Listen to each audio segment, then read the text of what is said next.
Gati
Shri Krishna Chaitanya Prabhu Nityananda Shri Krishna Chaitanya Prabhu Nityananda Om Bhajo Shri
Namasyistam manamapi Vishachiputam Atasarupam Rupam tasya gadaviprim Matulingo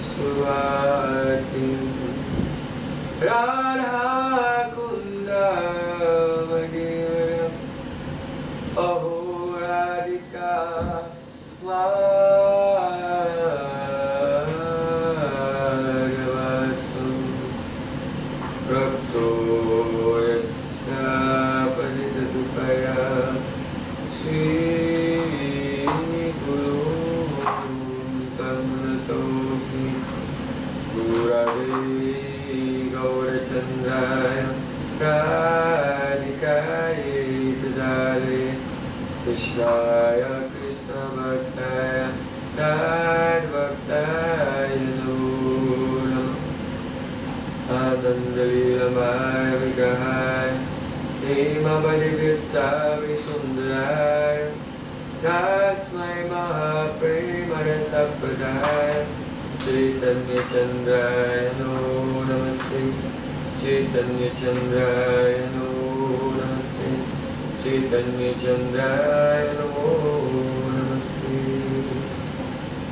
Bhaktya Vina Aparada Lakshya Chittastukamari Taurangamadi Kripa Maika Sharana Prapana Brinde Namaste Charanarvindam Brinde Namaste Charanarvindam Govinda Damodara Madhavesi Govinda Damodara Madhavesi Govinda Damodara Madhavesi Govinda Damodara Madhavesi Hey Krishna, Hey Adava, Hey Saketi, Govinda Damodara Madhavesi.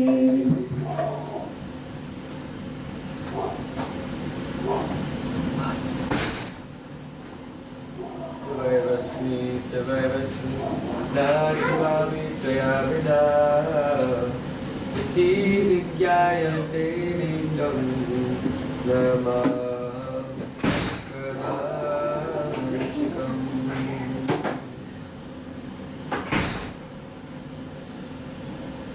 First of all, I have my sustained Dandavat Pushpanjis, my heart like flowers, thousands of kinds, at the lotus feet of my holy master, my supremely worshipful Gurudev. Asmadaya Parvaradatam Guru Padmadma Nitya Leela Pravishta Om Vishnupad Ashtom Tarasasasisnat Urupanugacharya Varya Shila Bhakti Vedanta Narayana Krishna. Secondly, after my pranam 1,000 times at the lotus feet in my Sri Rupanuga Gauri Guru Parampara, and the upper Vaishnava to the Samu Vaishnavas and Vaishnavis,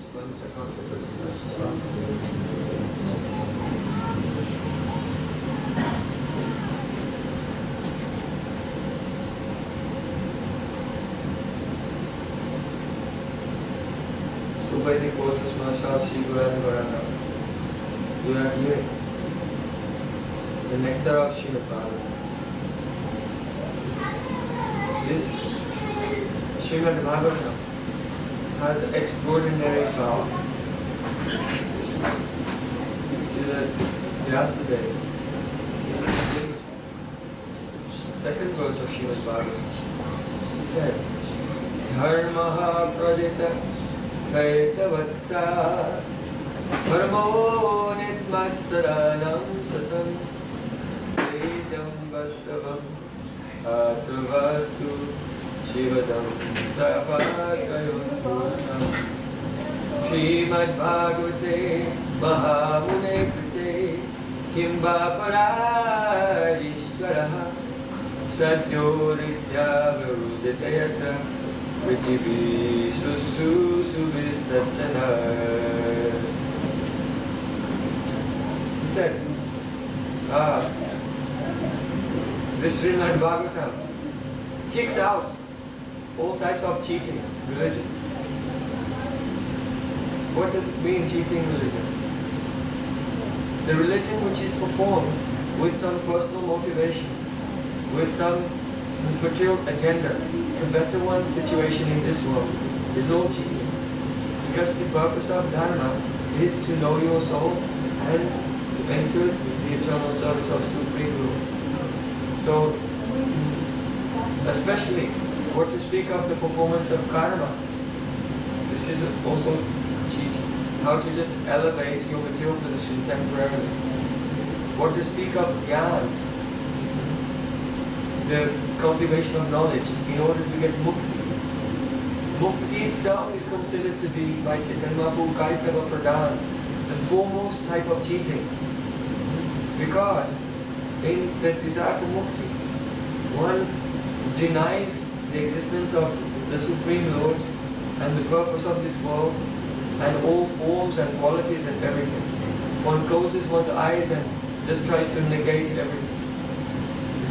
Yet this world must have some purpose. There must be some reason why this world is the way it is. So, the grass is green and the sky is blue. Why? Because in the spiritual world, the grass is green and the sky is blue. This world is a reflection of the spiritual world. And from this world, we are meant to learn something about the Supreme Lord Himself. And to utilize everything in His service, that our hearts will gradually become purified.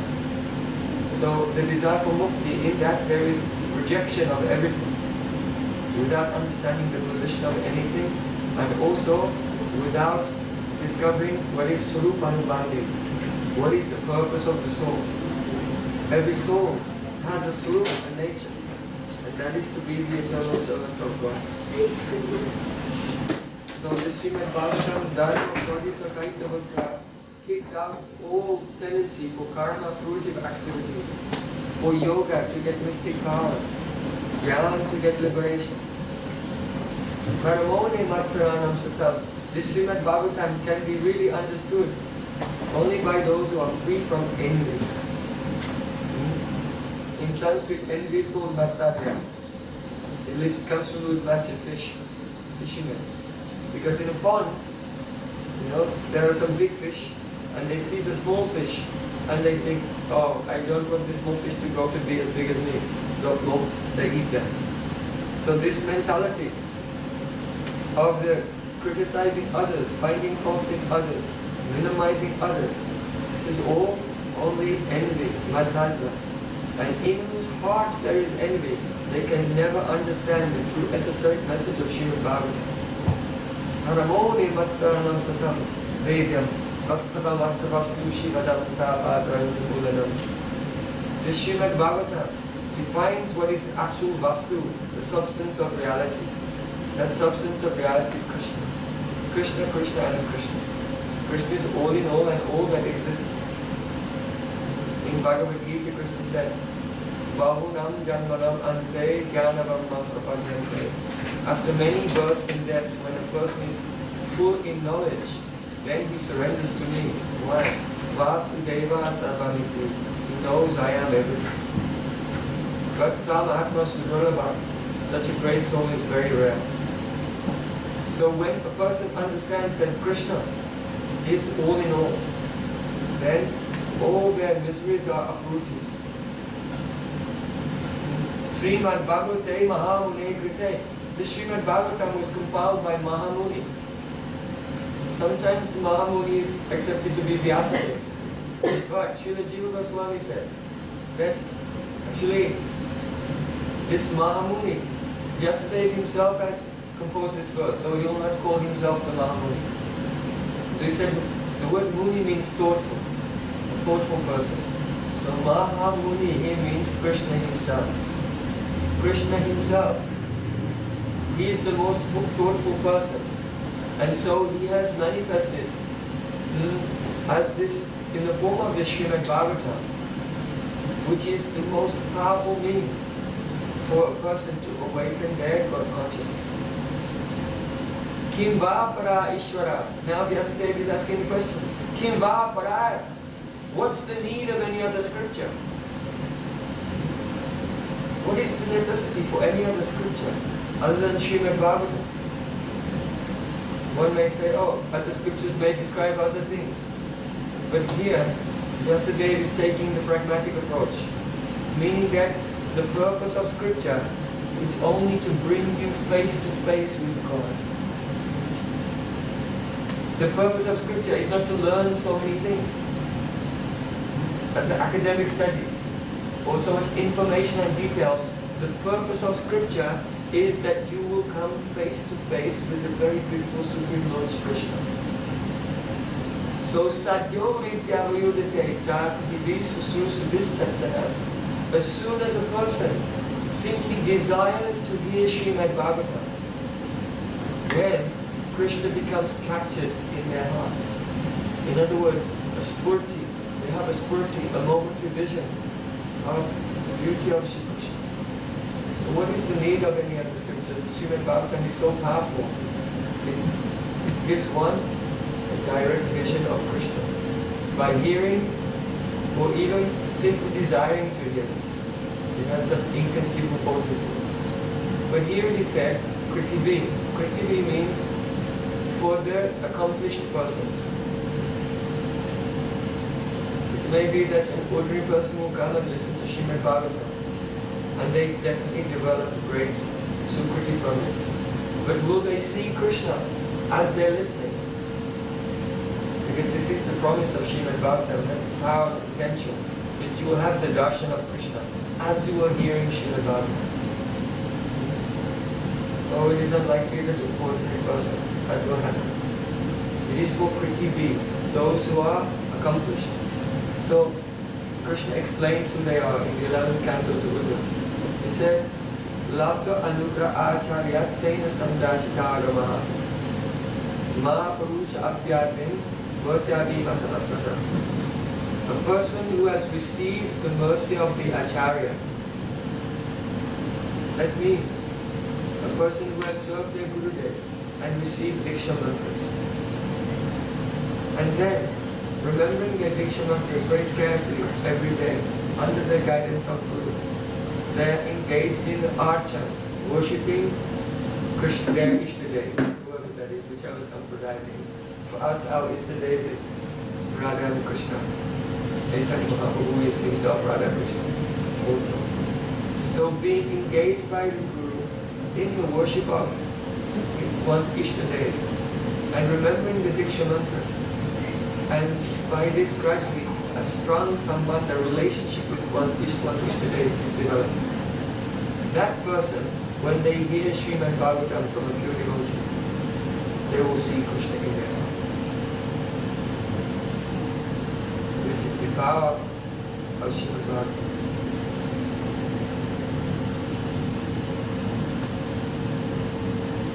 So I want to discuss this evening one verse of Srimad Bhagavatam, 10th canto, chapter 15.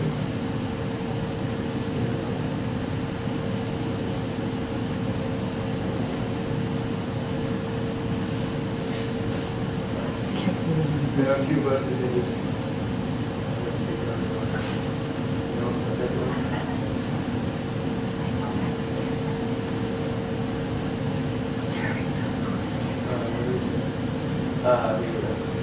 Srimad Bhagavatam, Canto 10, chapter 15, text 43.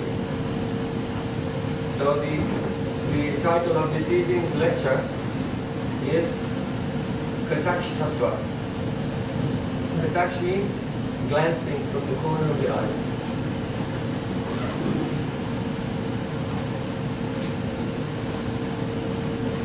The Tattva of glancing. You see, in the scriptures, the glancing of Krishna, the glancing of Brajagopis has been described in very beautiful ways. For example, in your songbook you can see in the beginning there are mantras for dhyan, for meditation. on the form of Krishna, Krishna Jnana. So there one mantra he said, Kasturi tilakam lalata patale vakshastale kaustubham Nasagre varamoktikam karatale venkare kankaram Sarvange hanichandanam sulalitam kante chamuktavali Gopastri paradestito vijayate gopalatudam Pulendivara kantiminvaram bhavatam sapriyam Shivat sankarudara kostubhadram Pitambaram sundaram Gopinam nayanutpalajitadam Go gopasangavritim Govindam kalavenu varna param divyangam chambaje Oh Krishna, your complexion is like a blue lotus flower and your hair is decorated with a peacock feather. On your chest is the mark of Shrivats and the coastal jewel. And you are wearing a pitambar, a shining golden cloth over your shoulders like lightning on the rain cloud of the morning. Gopinam nayanat balati jatadum. If it's overflowing too much, then we'll just put it out.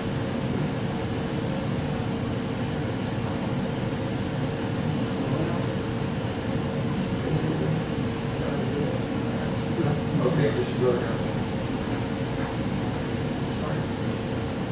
So, here it said, Gopinam nayanat balati jatadum.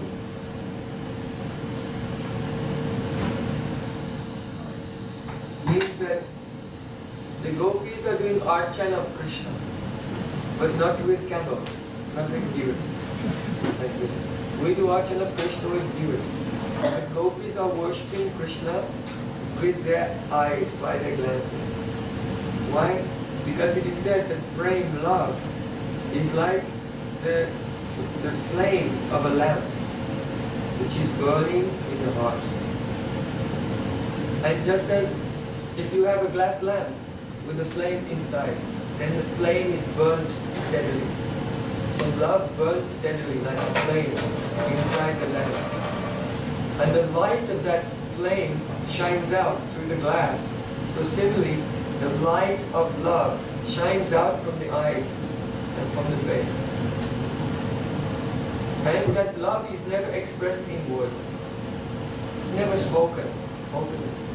Because if that love will be spoken, if the mouth will come open, then the wind of pride will come and blow out and be flame. So gopis, they never express their love. It's very popular in this world. It's probably the most famous phrase, I love you, I love you. It's the most famous phrase. Because there's no love in this world. And all are cheating. What they have lust. They want to fulfill their own desires and to control another person. They hide their lust with the covering of I love you. Like this. Because where there is true love, it cannot be expressed. If someone were to express, their voice will become choked. And they'll become choked with emotion. They cannot express it. And if it were to be expressed, then the love would go down.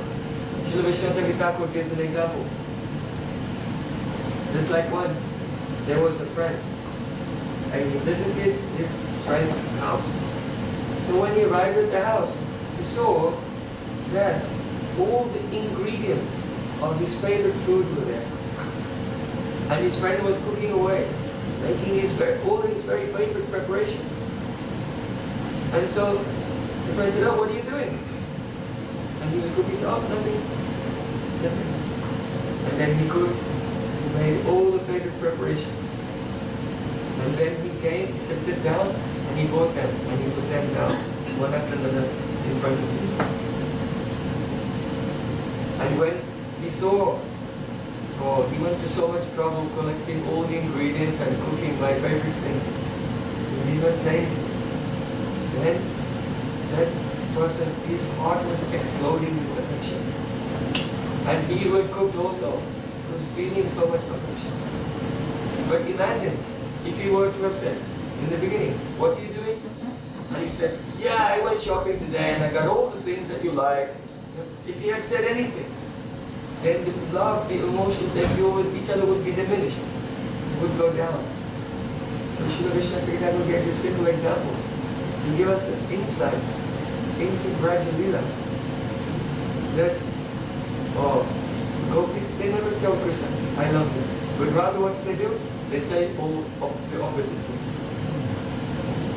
If Krishna is coming, if Krishna they are walking on some path at Govardhan, Krishna will come and block their path. Oh, what are you doing here? This is the land of Cupid. I know you've been stealing his flowers. The Gopi says, oh, be far away from me. I am going to a religious sacrifice, taking ghee for the rishis to use in the yajna. If the air from your body, the air that touches your body, so much as touches the ghee we are taking to the yajna, it will be contaminated. And they criticize Krishna. And Krishna, hearing these words, his heart is overjoyed. Why? Actually, they have love. And they hide by speaking in opposite way. In Braj, it said, Prem Kanadi Sada Ulta Bahida, that the river of love flows in the opposite direction. Very, very quickly. It is like the Aheri Vagati Premna Svabhava Pujla. Love moves like a snake. See? If a snake wants to go in that direction, his head goes that direction. And then this way. So the snake's head is going like this, and the whole body is like kind of gliding in that direction. You see how the snakes move in the sand? So love is like that. It appears to be one way, but actually it's going in another way. Does it also apply to Srila Gurudev? Generally, not generally. Generally the Vaishnava, it says by Saralata, Vaishnavata, is Saralata. Saralata eva Vaishnavata. Means that simplicity is Vaishnavism. So in a general sense, Vaishnavas, they in a general sense, their behavior is very, very straightforward. Very straightforward. Generally. But So, can they also be crooked when they speak? Can a teacher also be crooked? if someone is a cheater, they may cheat. No, I'm talking about our Guru, our teacher. Yeah, but it depends who's in front of them. Someone is a cheater and very crooked, then any Vaishnava, they may also cheat. But if someone is very, disciple is very honest and straightforward, the Guru will not be crooked and cheater. So, take the question to me. Because I would not use it. So, we are saying how the lamp, the candle of love is burning in the heart and is not expressed, because if the mouth will come open, then pride may come and extinguish it. So that love shines out through the face and through the eyes, through glancing especially. So if a person is peaceful, then they will look directly.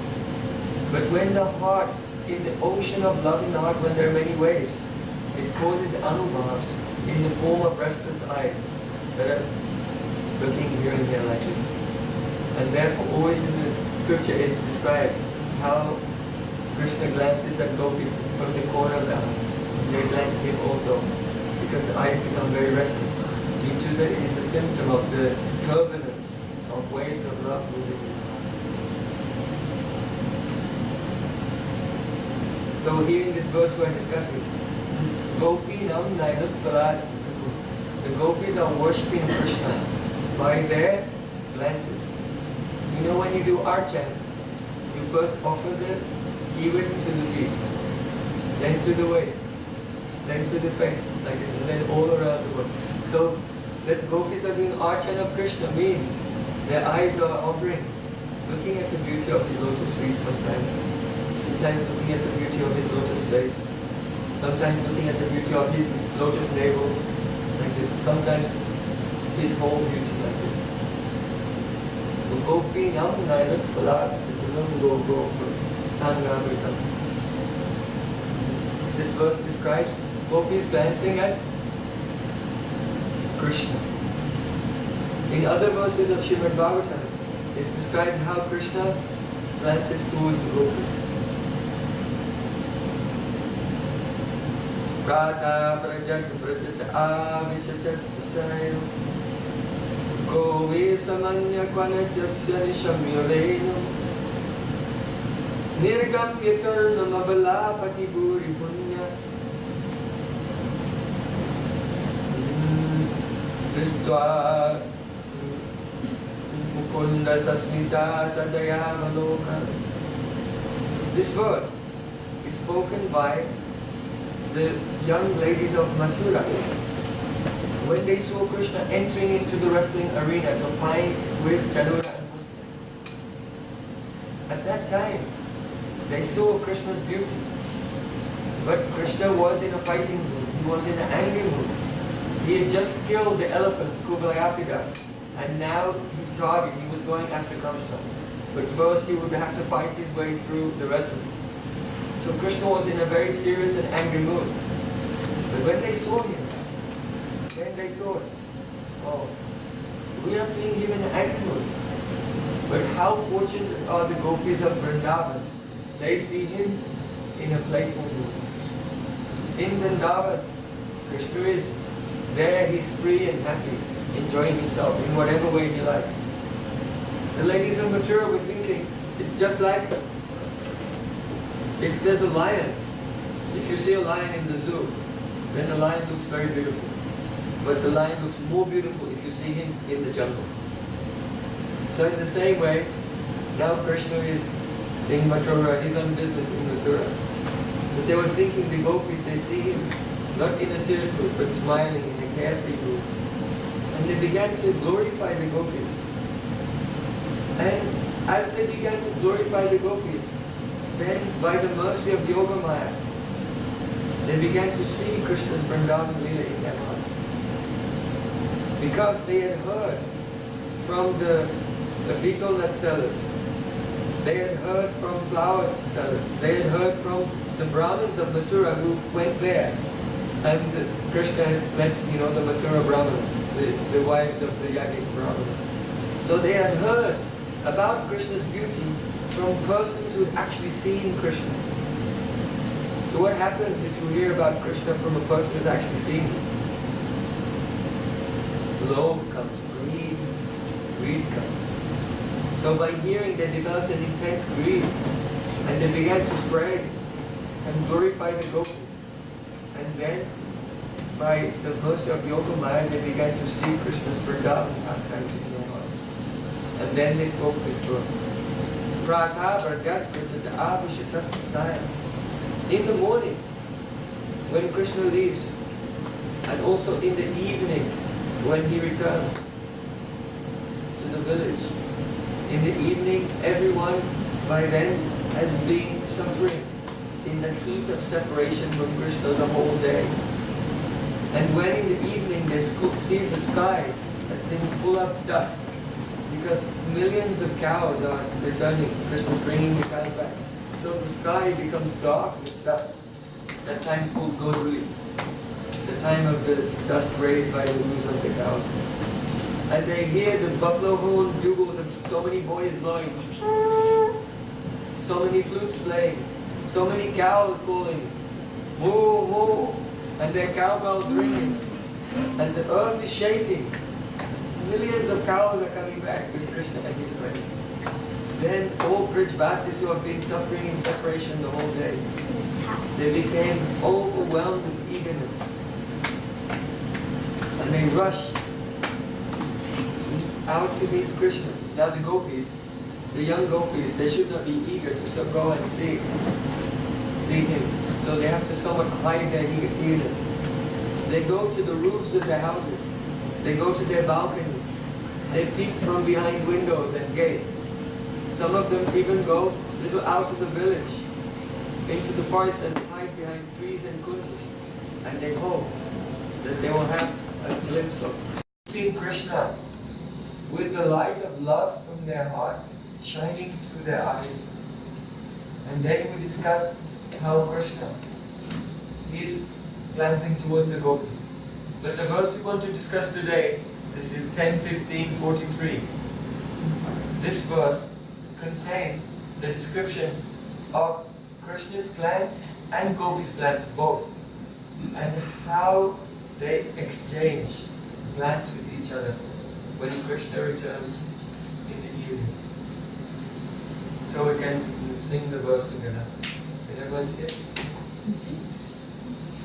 Kritva mukunda mukha saragamakshi bringas tapam jau virajam brajayoshitoni tatsakritim samanigamna vishesha goshtam savrida savinayam yadapangamoksham.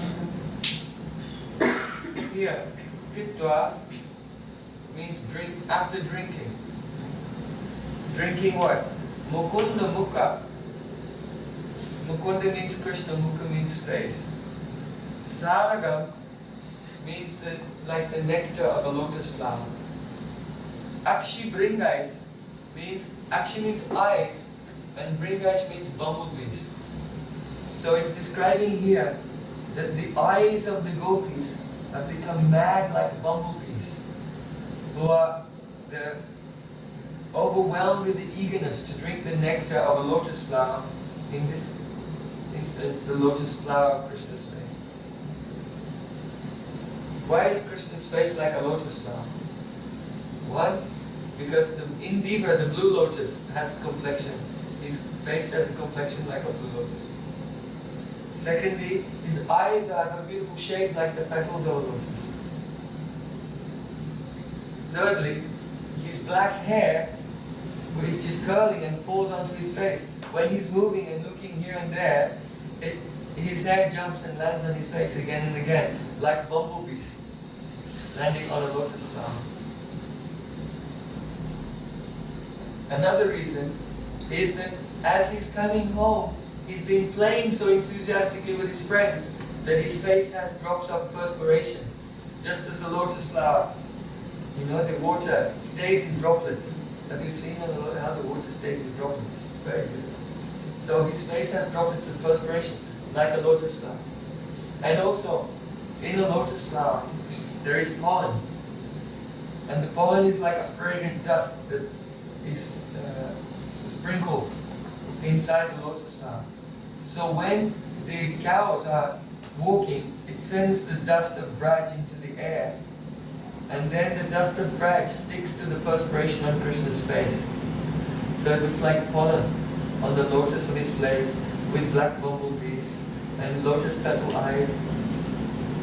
And also at the end of the day, he's a little tired. So when he's tired, then his face droops a little bit, so it looks very soft. And also, in the lotus flower, there is nectar. So gopis, they know that, in the lips of Krishna there is nectar.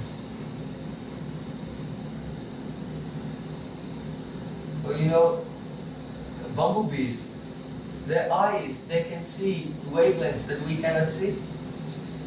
Right?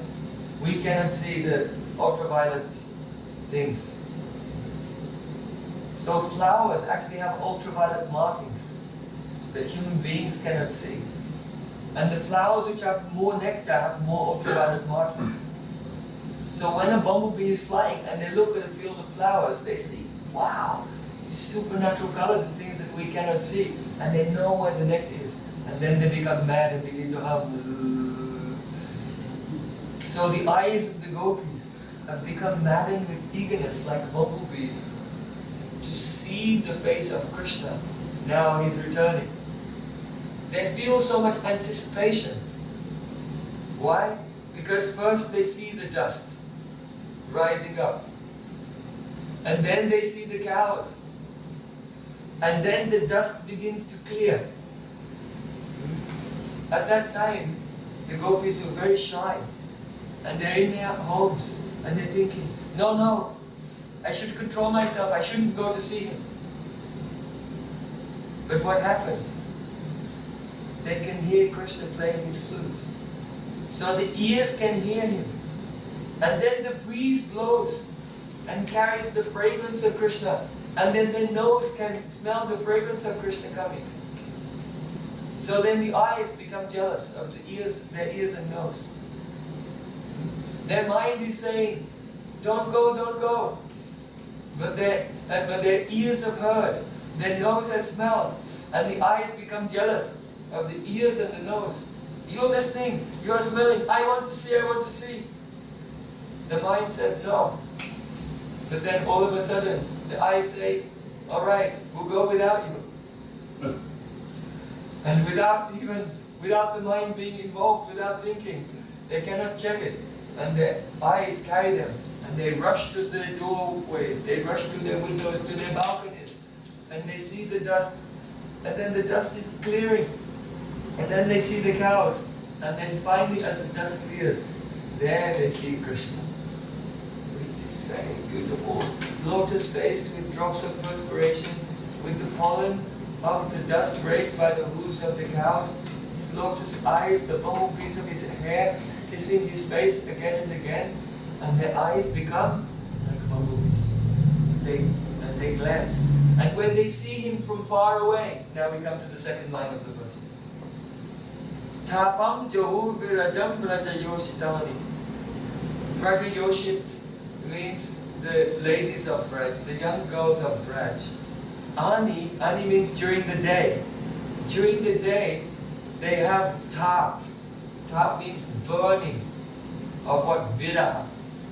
So, virahajam, the burning which is born of separation from Krishna during the day.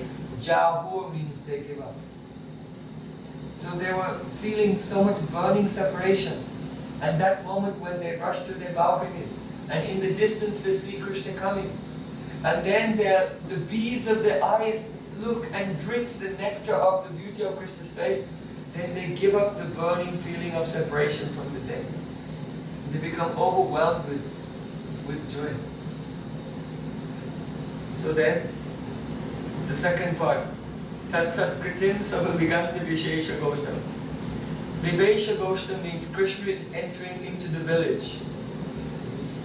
And Tatsat Kritim. Sat Kritim means an offering. Just as Dhananjay Prabhu took some flowers, and then he came and he made an offering of the flowers on the altar to Radha and Krishna. So that's called Satkritim. So Madhigambya means to accept or receive. So see Krishna, he accepts, he receives the offering of the gopis' glances.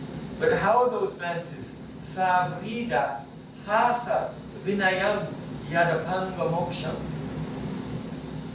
Apanga Moksha means the gopis, moksha means to release. So the gopis are like you release an arrow, they're releasing their glance. Like that. But their glance is Savrida Hasa Vinayam. Savrida means with shyness. Hasa means with smiles. And Vinayam means with very politely, with a mood of submission. This is the nature of their glance. So what is the inner meaning of this? In rasa, you know rasa has so many ingredients, 5 ingredients. The first ingredient is the sthayi-bhav, the foundational emotion. Any devotee loves Krishna as a servant, as a friend, a parent, or beloved. That is the foundational emotion. So Krishna himself is vibhav, that one who stimulates that emotion. And so when they see Krishna or think of Krishna or his qualities, then it causes some waves in the ocean of their foundational emotions. They're called sanctuary bhavs. There are 33 types of transitory assisting emotions, like vrida, shyness, harsha, joy, mati, thoughtfulness, tras, fear, nirved, disappointment, so many, 33 types altogether. So these are the sensory bhavs in the heart. So when the sensory bhavs begin to move, then it causes a reaction outwardly, and that is called anubhav.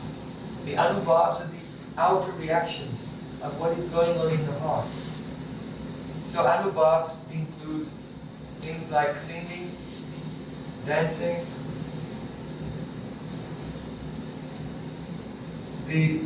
so understand that Rasa Lila is not that everyone says, well, let's dance, or what dance we would know.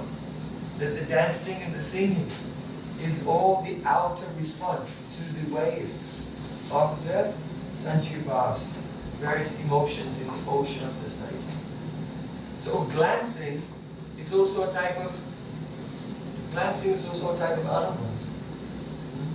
Even the way that Radha and Krishna speak to each other, there are so many types, they're called vajik anubhavs. You see, if a person is very sober, if you may speak to them, you ask a question and they reply to you in a very straightforward way. But when Radha and Krishna have a conversation, it turns into a barrage of arguments and counter-arguments. Krishna says one thing, Radharani will cut his words. Krishna says another, again she'll cut his words in very quick succession. The Vaishnavas who are rasic can taste this. The reason is because there are this type of quick quarreling that Radha and Krishna experience. This is called ukti pratyukti, and it's an anubhav. There are so many waves of emotions in their heart that they just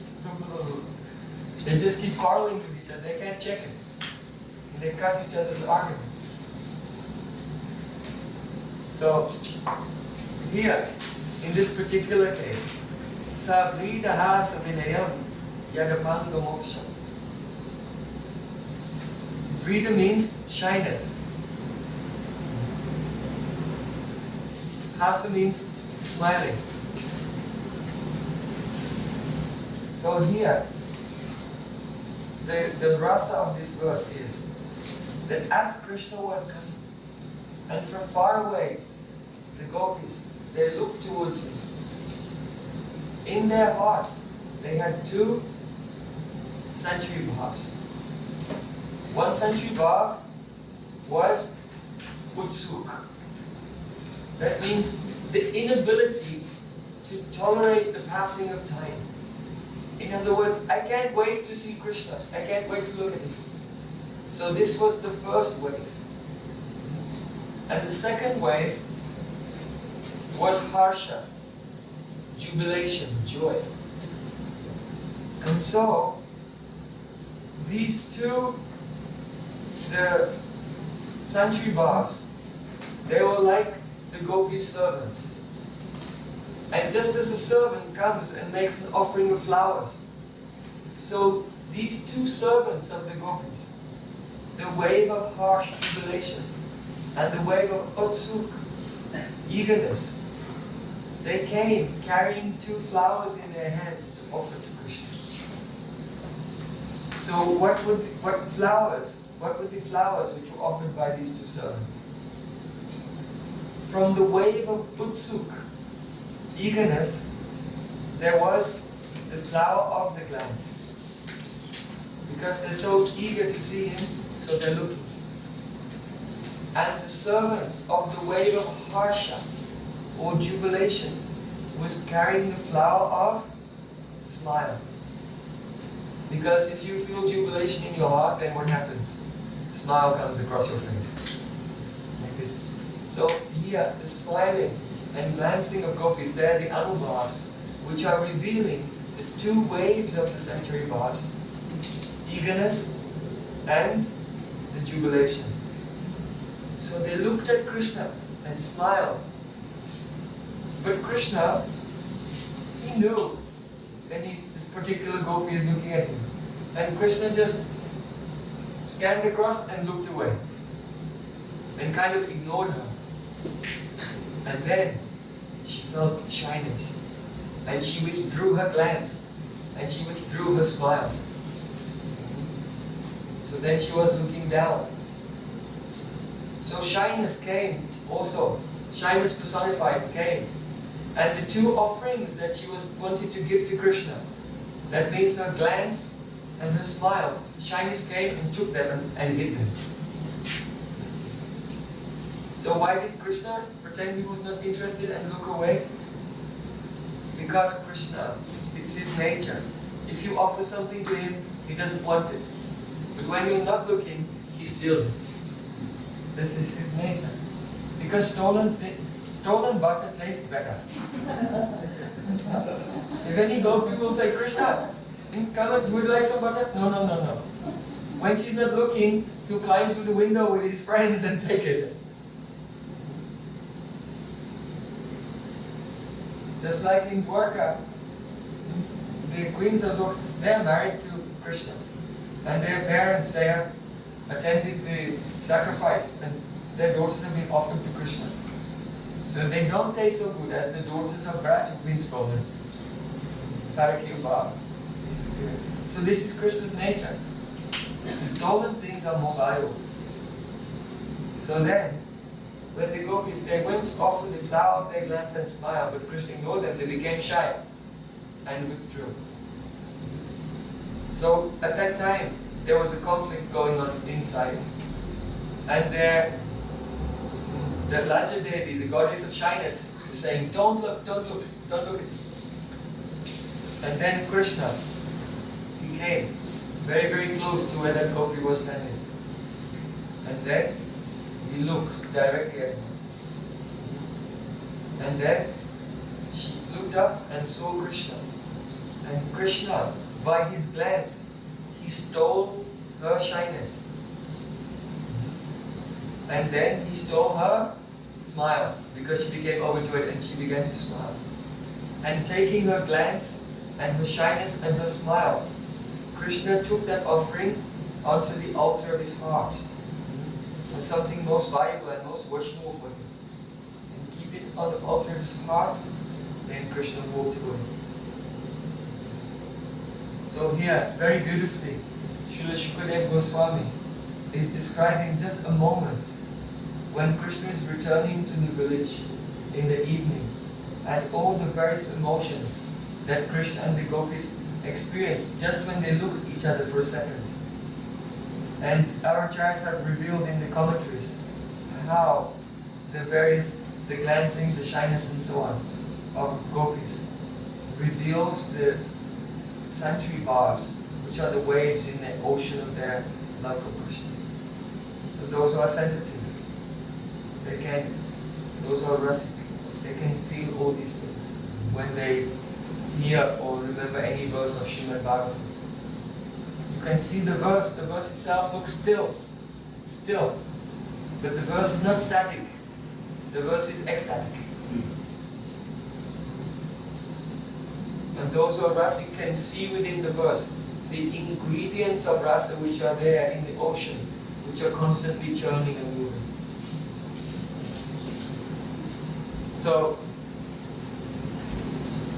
we're discussing how when Radha and Krishna meet together, due to the waves of emotion, then they're speaking, they begin to cut each other's arguments. Srila Rupa Goswami, in his Gandhava Sampatanastakam, he said, Vagyodake likutuke brajarajasun chitvanmadamadika darpa visakyasi jalapam Fula virali viranaupamadiri yamanam stotam kadanu bhavatim mavalokaise. Rupa Goswami is crying, Oh Shrimati Radhika, please be merciful to me. When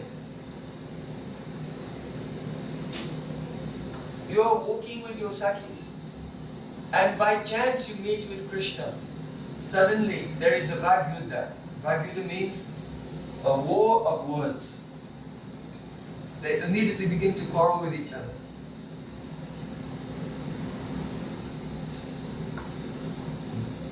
There is a war of words, and in that war of words, Radharani is so quick-witted, she cuts all the arguments of Krishna to pieces. And Krishna becomes speechless, he cannot give a reply. At that time, Adhikadarpa Vikasi Jalpa, Then Radharani is very proud that she has defeated Krishna. And all her Sakhis, they begin to laugh and clap. Radhe Radhe Radhe Jai Jai Jai Shri Radhe. Radhe Radhe Radhe Jai Jai Jai Shri Radhe. Rupa Goswami said, when will that day come? Oh Shrimati Radhika, when I will join in your victory chorus. It's very important that the Sakhis, the friends of Radhika, that they sing a chorus glorifying Radharani's victory over Krishna. Because Krishna is, first of all, is somewhat humiliated that Radharani has defeated him. And if everyone will join in singing about the glories of his defeat, he'll feel extra humiliated. And Radharani will become extra proud and of her victory over Krishna. So these are the services that Rupa Goswami is aspiring to render. So in this verse, Rupa Goswami has said, when will I be there and sing your glories when you defeat Krishna in a war of words? But he has not given an example. What is the example of Krishna being defeated? So in Ujjwala Nilamani, Srila Rupa Goswami gives a very beautiful example of this. He said that once, Radha and her Sakhis, they were at Govardhan and they needed to cross over in the evening Manasi Ganga. So Krishna knew where they were coming. So Krishna disguised himself as a boatman. And then he covered himself with a cloth and he lay like he was sleeping in a boat on the bank of Manasi Ganga. So Radhika and her Sakhis came there. And they saw, oh, there's no boatman here. Oh, there's one over there. Hey, Lokawala! Lokawala, boatman! But Krishna's pretending to be asleep. So then they approached. And then the boatman withdrew the cloth that was covering his face. And they saw, oh, it's Krishna. And then they felt some hesitation. What will happen if we get into Krishna's boat? We'll be at his mercy. So they felt some hesitation. At that time, Krishna said, my boat is old and cannot carry so many people. So you should come one at a time. So you come first. He spoke to Radhika. So Krishna said, Utishtata taro me tarani mamataryo shaktira rohaneka sakyad akkhami mugde taranimiya rabe akkaya karatirme varteyam now prasange katamabhabitha navayo sangamata vatapi tismitasyam jitaginamaditam radayam radayami. Rupa Goswami is describing this moment when Radha and Krishna see each other and their hearts become so overwhelmed with emotions, they immediately begin to quarrel. This is called ukti pratyukti, answer and counter answer. So Krishna said, Utistataro me taruni. Oh Taruni, young girl, Utistataro, please get into my boat. Radharani said, Utistataro me taruni, mama taryo shaktira rohaneka. I am a girl. What strength do I have to climb a tree? Why? Because the word tari in Sanskrit means boat. It is feminine. But taru is masculine and means tree. But when tari is put in the locative case, come in my boat, it becomes taro. So the word taro can mean in a boat or in a tree. So when Krishna said, Utishtata taro, climb into my boat, Radharani says, I have no strength. What strength do I have to climb a tree? Immediately she cut his words. So then Krishna said, Sakyadakyami mugde taranimi harave. He said, oh, look directly, I'm telling you. Tarani. I'm talking about Tarani. So Tarani is another word for boat in Sanskrit. It's feminine. But if you take it to be the masculine, there's masculine Tarani, it means the sun god. He said, look, I'm speaking directly. I'm talking about tyranny. And which means for him, he thought, I'm talking about a boat. Radharani said, Revere Akya Karateme. What relationship do I have with the sun god? Krishna said, Vatayam now prasange. Vataya means, no, this word I'm using, now prasanga. The word prasanga means subject. So now prasanga, no, I'm talking about a boat. Now prasanga. So then Radharani, she really cut him this time. She said, Navayo sangamarta. Katamapi babita. Now means boat. And prasanga means a subject. But the word now can mean in Sanskrit, it is the dual pronoun. Us. If you say we two, or we three, or you can say belonging to us, in Sanskrit is now, belonging to two people. And Sangha means association. And Prasanga means very, very intimate association. So when Krishna says, now Prasange, Radharani said, Katimapi Bhavita, how dare you suggest such a thing? Speak about Navayo Sangha, our very intimate association. So first Krishna said, get in my boat. He said, I can't climb a tree. No, Tarani. Oh, I have no relation with the sun. Now Prasange, how dare you say such a thing? To mention our intimate meeting. Like this. And then Krishna, Radharani was so quick in all the replies. Krishna became speechless. So Rupa Goswami is saying, Vata Prismitasya Jita Giramajitam Radhya Radhyami.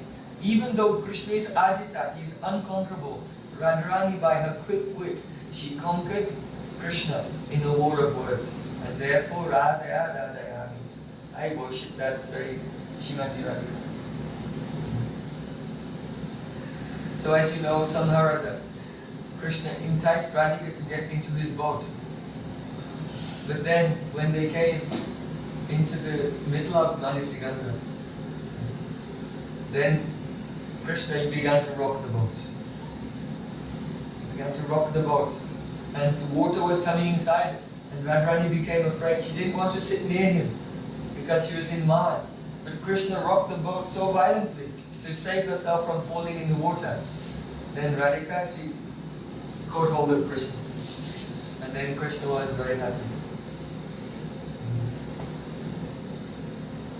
Yatraiva Gangam Anunaviradham Aroyamagne Tunimagnamoka Radha hi Krishna Anubalobabosa Govardhano me Tishatam Abhistam.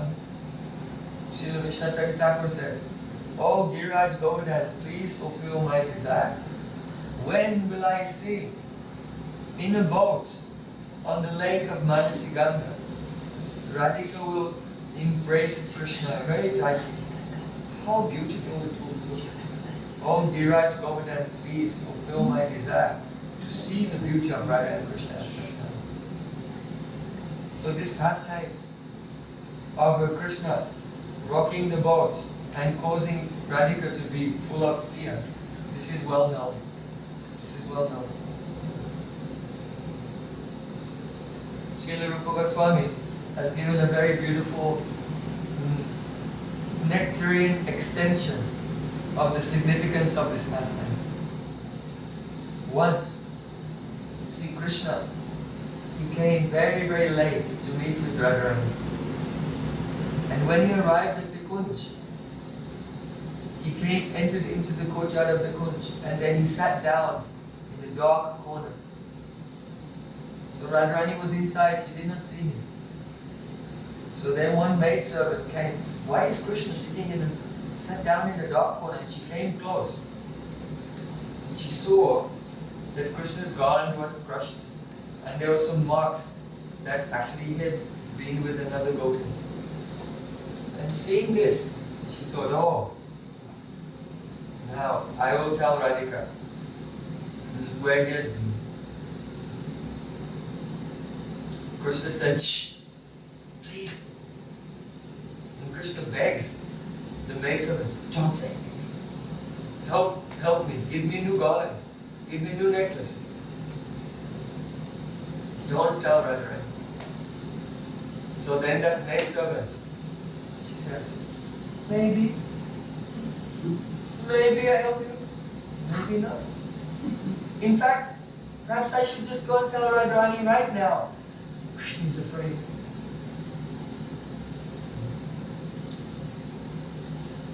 Srila Prabodhananda Saraswati said, Yakin Korishu Bahusha Kaluka Kavani Nityam Parasya Purushasya Sikandamule Tasya Kadara Sadidaya Vrishabhanujas Tekeli Kunja Bhavanam Garamadinis.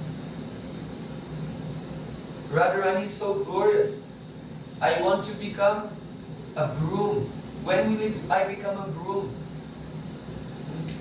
One straw, not a broom, only one straw in the broom that the gopis use for sweeping in the courtyard of the Kunja of Radharani. He's so desperate to have any presence there. Why? Because Radharani is an ocean of rasa. Her love is so powerful. Not only has she controlled the hearts of Krishna, but even Krishna, he bows down and with very humble words, he tries to appreciate the maidservants of Radharani. Krishna, even though all the sages and rishis are offering prayers to God, that God is offering prayers to the young maidservants of Radharani. Why? Because they have the power to make or break the life of Krishna. If they will tell Radhika anything against him, then his life is finished, he cannot be with her. And if he can gain their favor and they'll speak favorably to Radhika about him, then Krishna's life will be a success. So here, Krishna has come, and one maidservant knows his secrets, and he's begging, please help me. It's just, maybe not. So then that maidservant said to Krishna, do you remember that day when we were in a boat with you and you were rocking the boat? You were rocking the boat. And you were laughing so much. Oh Krishna, where is your laughter now? Where is your laughter now? What does it mean? It means that Krishna is in the boat of his hope to meet with Radharani.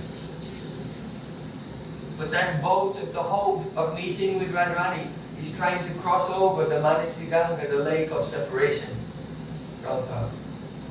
But now the roles are reversed. Just as before, Krishna was rocking the boat and terrifying the gopis. Now the young maidservants of Radhika, they are so powerful that they can rock the boat of Krishna's hope to meet with Radharani and put him into fear that he may fall into the lake of separation. So how powerful is Rupa Manjari?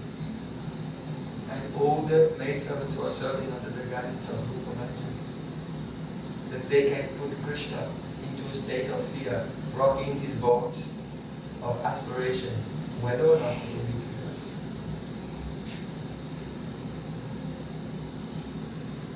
So we are very fortunate to come in this line of Srila Rupa Goswami. Srila Rupa Goswami said, Tannama Rupa Chaitari Sukirtana. The essence of all advice is to utilize your full time, 24 hours a day, in hearing, chanting and remembering Krishna's divine form, name, form, qualities and pastimes. In this way, one should always reside in Braj. If you cannot live there physically, then in your heart you should think, I am in the forest of Vrindavan, Jamuna is flowing, peacocks are dancing, kukubas are singing.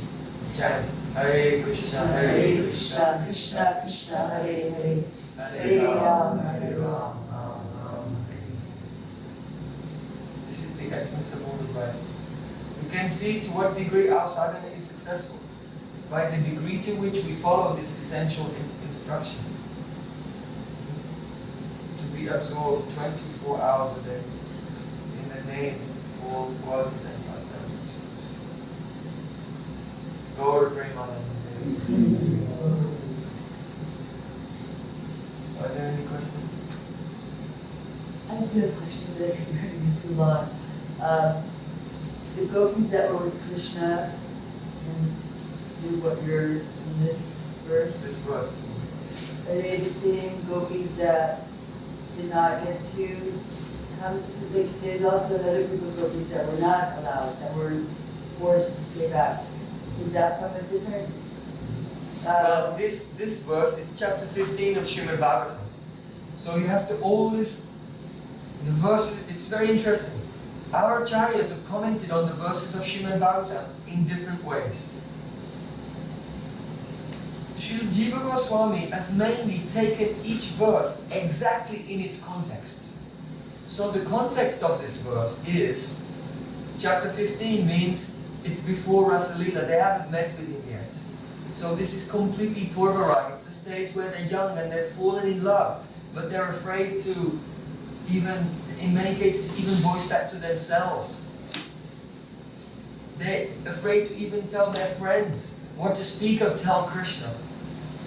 So when an emotion is suppressed, then what happens? It becomes even more powerful.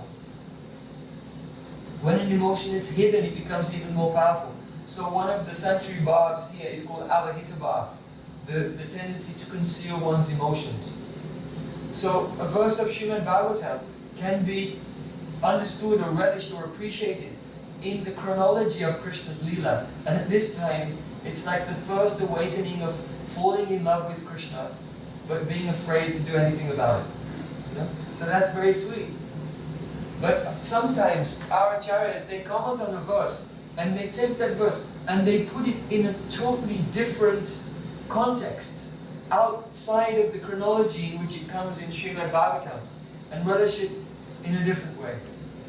In which case, it might not be that the gopis are hiding their feelings from Krishna, but they're trying to see him. But they're hiding, they have to hide from their relatives.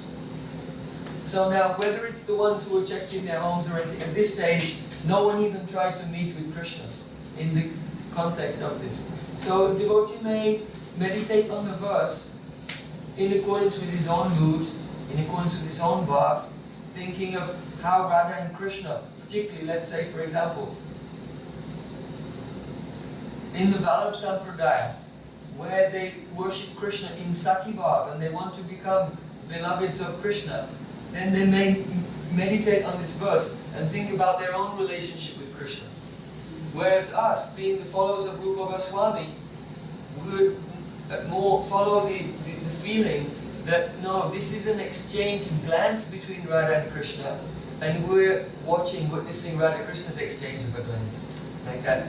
That would be more appropriate to our particular sambandha or relationship that we have with Radha Krishna in this line of Rupa Goswami. Understand? And then there are so many other contexts. For example, after Krishna leaves Vrindavan, now separation has come. But during the time of separation, then lover and beloved often remember each other and they relive the first moments when they first met. You see? When they first fell in love. And so therefore, another Vaishnav may chant Harinam and think, oh, Krishna's left Vrindavan and gone far away. And Radhika is remembering Krishna and remembering the days when she first used to look at him in a hidden way, from a hiding place. And especially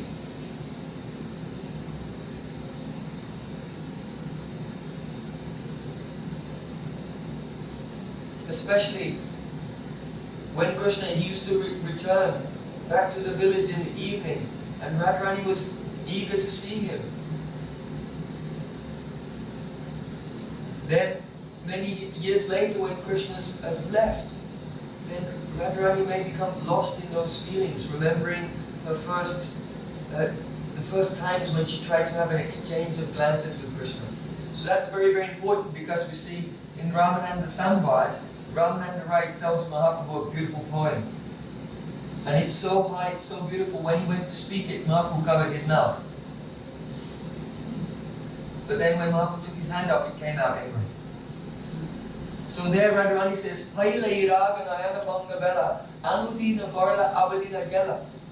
she says, our love first began by an exchange of glances. And the moment we glanced at each other, then Anurag came so intensely, it just increased and went through the sky in just a matter of moments. And the implication is that if two persons, they had a relationship with each other, Haribo, in a previous life, then the next life when they meet, it only takes one glance and it all comes out, like this. So of course Radha Krishna's Lila is eternal, but it's human-like.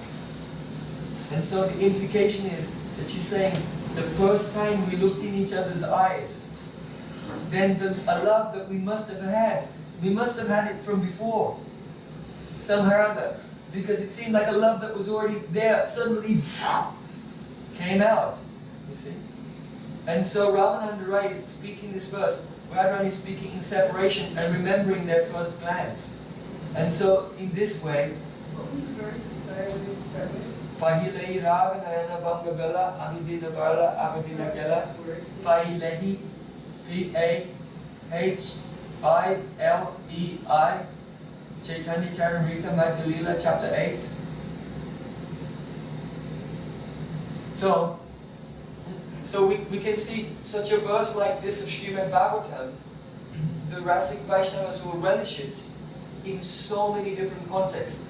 Not only the chronological context in which it appears in Srimad Bhagavatam, but also they may see it from the perspective of Radharani in separation, remembering her first glance with Krishna, for example. We could give another context. The Rupa Goswami has described that the verses of Purvarag in Srimad Bhagavatam, he's used them. For example, the verses of Venugit. Venugit is similar to this, it's chapter 21. Still, Krishna and the gopis have not met yet. Rasli has not taken place yet. So they're in the stage of Purvarag. So Rupa Goswami gives the example of when Radha Krishna meet together and they embrace. At the time of their embrace and being together, Radharani sometimes gets lost in feelings of separation. And then she speaks her own words of separation that she experienced before she met Krishna, even at the time of being together with him. And this is one of the aspects of the nature of Madanakya Mahabhav. So I'm giving this example, you say, well, who's spoken this verse and when? You see? And that's much, the Srimad Bhagavatam is exactly like that. It does not describe precise, exact context and details and persons to give the facility for the Rasic Vaishnavas to relish any one particular verse in unlimited different contexts. Ever fresh. Ever fresh. Ever fresh. Every word, ever fresh. We were just discussing last week how Jiva Goswami, he wrote not less than 13 commentaries on Srimad Bhagavatam. Because once he commented on the verses of Srimad Bhagavatam and he finished the commentary, then he had a new inspiration. So then he wanted to explain it in a completely different way, so then he wrote another one. And when he finished that, then he kept chanting it and he wrote another one. And I'm sure that if Jiva Goswami had lived a life longer than he did in this world, he would have written some more. And so something was left over for Srila Vishwanath Thakur to explain and for Srila Bhaktivinoda Thakur to explain. So, like this. And so this is why I'm keeping a verse here, so that we can look at it and see what are the endless possibilities of any particular verse of Srimad Bhagavatam. Not only in terms of the unlimited rasa of that verse in one context. In one context it has unlimited rasa, but the verse itself is also, how can we say, versatile enough to be relished in endless contexts which are also different from the particular chronology in which it appears in Srimad Bhagavatam. Yes, Prabhu? I have a question. It says that the Nityasakis and Brahmasakis are Mandyalis. That is a very common idea, Yeah, but I want to know, but it's not written anywhere. yeah, the 8 friends of Radharani, are they Nityasakis, or are they Brahmasakis, or are they a mixture of both? No, they're neither. Okay, that's what I want to know. They're neither. It's actually, this is a really big, it's a big topic. Practically everywhere you go, those who are interested in Vaishnavism, Rasik Vaishnavism, especially in Radha Kund and so on, they all say that the Pranasakis and Nityasakis are Manjaris. But actually it's not written anywhere. Only it's said that the Pranasakis and Nityasakis have somewhat slightly more love for Radharani than Krishna. So if you examine the writings of Rupa Goswami carefully, you will find that the Manjaris are actually a subcategory of Nityasakis. Within the Nityasakis, there's a subcategory, and that subcategory, they are the Manjaris. This is you can see that, infer that from the breakdown of the different groups in Shri Radha Krishna Ganadesha Deepika. And also in the descriptions of Pranasakis and Nityasakis in Ujjvalamani, Rupa Goswami gives names of them. And like, not one of the Pranasakis is called something Manjari. And among the Nityasakis, there are many who don't have the name Manjari also, and some who do.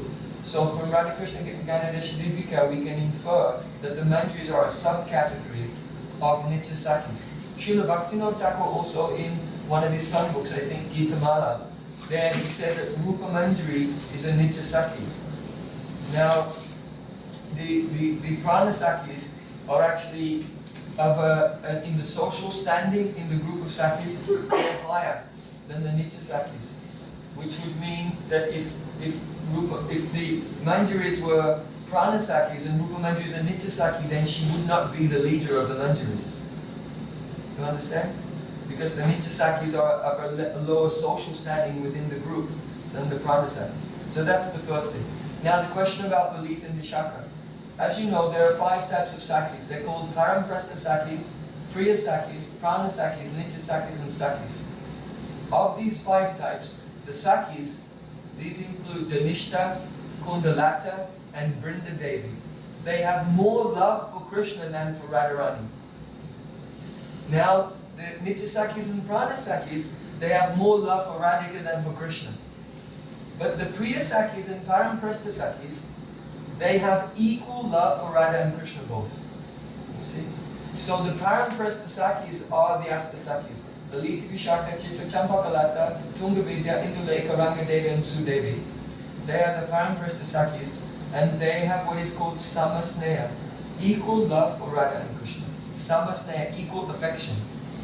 Now some persons think that they always love Radha and Krishna equally. But that's not the true meaning of Samasneha. Having equal affection means that they are equally disposed to Radha and Krishna both. But if Krishna will misbehave, they'll show more love for Radhika and less love for Krishna. And if Radhika will be really unreasonable with Krishna and torture him too much by if he makes a small offense but she reacts really strongly against the small offense, then sometimes they'll love Krishna more than they love Radharani. And so the idea of Samasneha, equal affection, doesn't mean that they always love Radha Krishna equally. It means that they're equally disposed to them in a kind of way of justice. And so if one will misbehave, the love will go, their stock will go down, and the others will go up. And if the other one will misbehave, then his stock will go down and the other one will go up. So that's the actual accurate meaning of Samasneha. So Lalita and Vishaka, they're in that category. And the Manjaris are a subcategory of Nityasaki. Is that clear? Yeah, but I also want to clarify something else. Those are like 8 Manjaris. Are there 21 Manjaris also? Excuse it me? only mentions this these ones. But there are like millions of gopis. Yes. Are there millions of Manjaris also or not? Yes. Yes. But these are the favorite ones. Which ones? The You cannot say that you cannot say the Astasakis are the closest Manjaris, because the Sakis are not Manjari. Those Sakis, Astasakis, are not in the category of Manjari. You understand? Yeah, I'm not talking about Manjaris, I'm talking about. Oh yeah, I'm talking about. Yeah, exactly. And then millions of those also Krsna. Okay, I understand. So let me try to clarify this point also. Yes, Radharani's nearest friends, they are the Paramprasta Sakis. There are only 8 of them. Okay, there are only 8 of them. But those Sakis, they have groups. They're called Gan. So Lalita has a Gan, Vishaka has a Gan, Induleka has a Gan, Champalaka has a Gan, and in that Gan, there are many thousands. And those Gans, they also have subgroups. They also have subgroups as well. You see? Now, all of those gopis, they're in one group that is in Radharani's group. Radharani is the Yuteshwari. Yuteshwari means the leader of the group. You see? So there are millions of Yuteshwaris, and each Yuteshwari has her Paramprasta Sakis.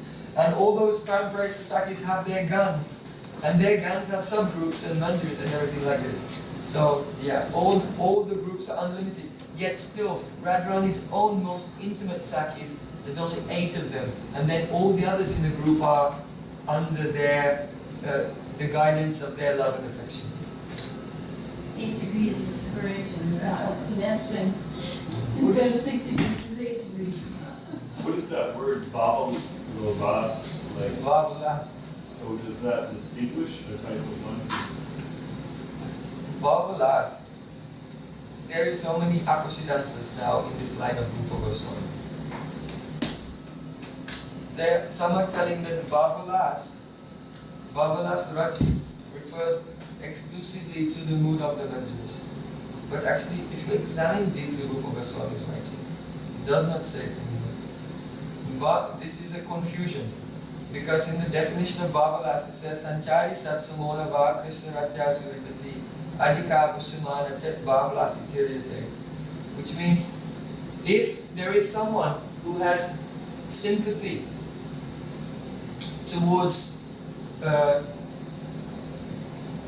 Krishna, and there's another devotee who has sympathy for that devotee, so they become friends. So they're 2 devotees of Krishna and they're friends. If sometimes the love for the friend becomes more than the love for Krishna, and that love of the friend is also nourished by love for Krishna, then this is a sanctuary bhav called Bhavalas. This is what Rupa Goswami said. But there is nothing in this verse or in the commentaries of Acharyas to connect it with Manjaris. Now what people have done, and this idea only came around in the last about 60 years. I suspect that it was one Babaji called Haridas Das in the 1940s. He was the first one to put in writing. He said that this Bhavalas is the Staibhav of the Radha Snehadika Sakis. That means that the Sakis who love Radharani more than Krishna, that this Bhavalas is their permanent mood. Well, However, I've seen that word in Srila Gurudev's books, where he describes. it's only in one book. It's in one book. Bhavalas is there. I'm not saying Bhavalas doesn't exist. Bhavalas is there. But is it the Staibhav of Manjaris? This is not a Siddhanta, though many people are saying this. And so, because Bhavalas means that you have to love the friend more than you love Krishna. Not only this, but the love of Krishna has to act like a sanctuary bhav towards that love of the friend. It has to nourish it. But there's no, Rupa Goswami has not written anywhere that the Manjaris who have more love for Radha than for Krishna permanently, that they're permanently in the state of Bhavalas. Because their love for Radha can nourish their love for Krishna. It doesn't have to be the other way around. So I think that back in the 40s, that Haridas Das, he saw that in the verse defining Bhava last, that the love for the friend is more than love for Krishna. And then so, well, these gopis love Radha more than Krishna, and equated the two. But there's nothing in the commentaries, there's nothing in Bhakti Rasamrita Sindhu commentaries or Ujjwala Nilamani or in the commentaries of Vishnatari Thakur or Jiva Goswami that connects these two things. So, and if they were connected, then Jiva Goswami Vishnu, they would have clearly quoted it, they would have clearly mentioned that. So I think it's a Siddhantic mistake. Our Prabhupada, Bhakti Siddhanta Saraswati Thakur and others, they did not support this idea also. So, I live in Radhakund. I'm doing bhajan there, trying to do bhajan following Rupa Goswami. But many of the Siddhantas which are coming out from Babaji's in Radhakund, I have disagreement, very strong disagreement. Because I am in the line of my Prabhupada and Bhakti Siddhanta Saraswati Thakur. Their Siddhanta is strong and perfect. Over the next few days I will discuss the difference between actual bhajan and sahajism. So we cannot discuss it today. I just met in fact. So tomorrow and the next day we can discuss. You talk about how is the program? Oh yes, it's if devotees can show up like 3 hours earlier, then yeah. Well, I have to work. Oh, you're working. Hey, Dan and Jai, why didn't you give him the evening off? I said it would be better if he could come 3 hours earlier at 6 o'clock, but he said he had to work. He kind of shifted the blame to you. Oh. We'll talk about it. You didn't ask. I didn't ask, I would just told him. Knock and the door will be opened. I actually wanted to ask you, could you, in LA you did a presentation on the 4 bona fide Sampradayas. Yeah? Is that something you can do maybe this weekend? I can, yes, sure. I mean, look, we got the screen and everything set Yeah, up. it was really nice. There was also one that you did in High Springs. Do you still have that? Remember you did a presentation in High Springs here in Florida, and it was about like. Well, I haven't been here for years, so I have all the old presentations, but I've got loads of new ones too. On different subjects, like I just made a 6-day seminar in Goa, at a yoga conference in Goa, which was a very deep, new analysis of the yoga psychology, which is very interesting, and how Patanjali has put the elements of bhakti into his yoga sutras to shift people from their Ashtanga yoga into Bhakti Yoga. So, I don't do this so much with groups of pure devotees like your venerable selves, but for yoga schools and things like this, I tend to do that. But for Sampradayas and many other subjects, on science as well, on Krishna consciousness and science, I have some new presentation stuff that's never been seen before in America. What is the Stanga Yoga and into Bhakti Yoga to Stanga? Ashtanga Yoga. What is that? Ashtanga Yoga? Yeah. Ashtanga Yoga is what everyone's trying to do in the yoga studios today. Oh. It means yoga in 8 limbs, beginning with yama and niyama, and then asanas and pranayama, and then pratyahara, withdrawing the senses, concentration. It has 8 limbs, ashtanga, 8 limbs of yoga. So yeah, we have a number of multimedia programs as well. I think at the moment, I just flew in from the Canary Islands last week after a very intense program, and then we had our program in North Carolina, and we had 2 programs today as well. So I think tomorrow I'm just going to have a break in the morning, but tomorrow evening at 6 we'll start, tomorrow evening at 6, and then perhaps later in the week we may, perhaps at the weekends, we'll make morning and evening program here at the weekend. Okay, so there'll be 2 programs a day at the weekend, because in the week most people are working. They're working. So, sure, come on. So every day it's going to be 6 o'clock here, we'll start the bhajans, and go until whenever, like 6 till 9. And then at least Saturday and Sunday we'll have morning and evening programs. And tell everybody, because most people don't know. Everyone was emailed. Huh? Everyone had an email. Everyone was emailed twice. So they're either busy Yeah, or there's like 10 people. I mean, They're afraid to come and see. Yeah. or they're afraid. Yes, No, they're not. many are. No. Well, afraid is the correct word. Afraid? No, Yeah. afraid. That's why we're here, because we're the ones that have no fear. Right. Yeah. Exactly. We'll try to encourage others. It's the same thing, it was the same thing, anyway, I would say it's the same thing, but also we were afraid to see Gurudev. Gurudev, yeah, exactly. People were afraid to go to see Gurudev. And what happened? But once the word gets out, the nectar is flowing. So My Sunday for sure. huh? No, can we put this on Facebook so I can post it on my page and everybody can post it on their page? Yeah, but it doesn't matter if they don't come. They If you don't go come to his and they- page, he posted a flyer, so you can share that. Yeah, there's a flyer that's going around everywhere. Yeah, on Facebook. So let's complete this auspicious occasion with the divine names.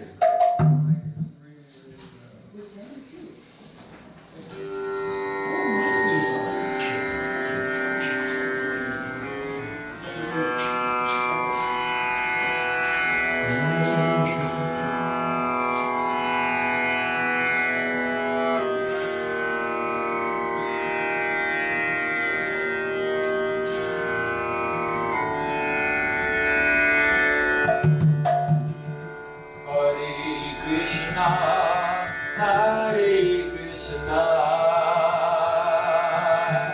Krishna Krishna, Hare Hare, Hare Rama, Hare Rama, Rama Rama, Hare Hare.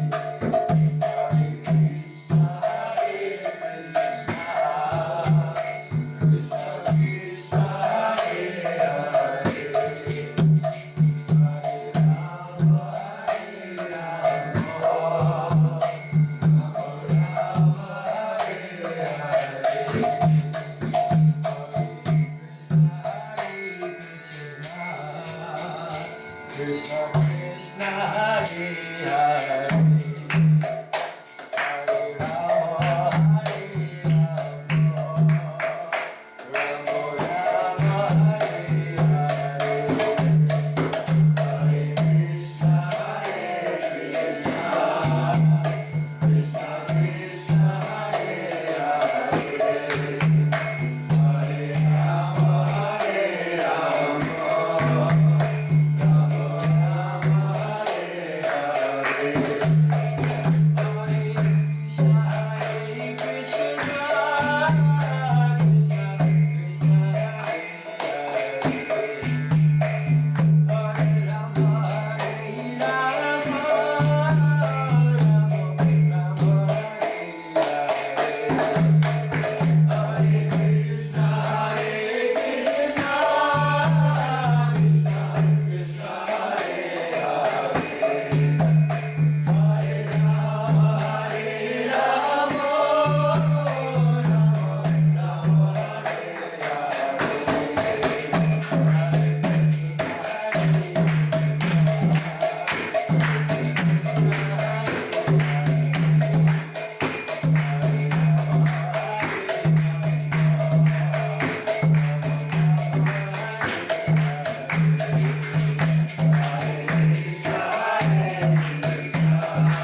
Shri Radha Vinod Bihari Ji ki jai.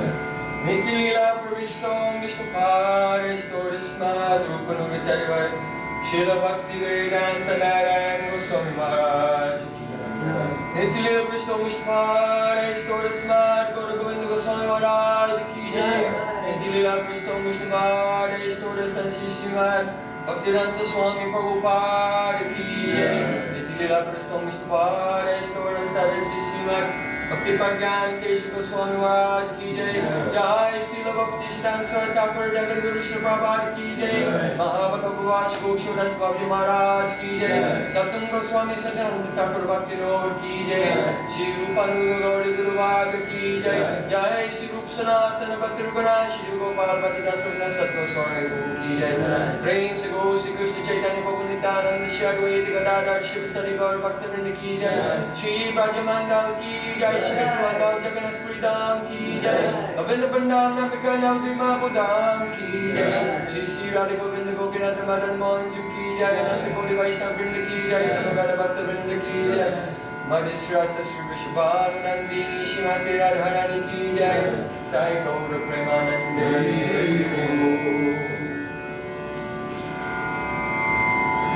Vrindai Tulasi Devyai Prayage Savasita Krishna Bhakti Devi Satya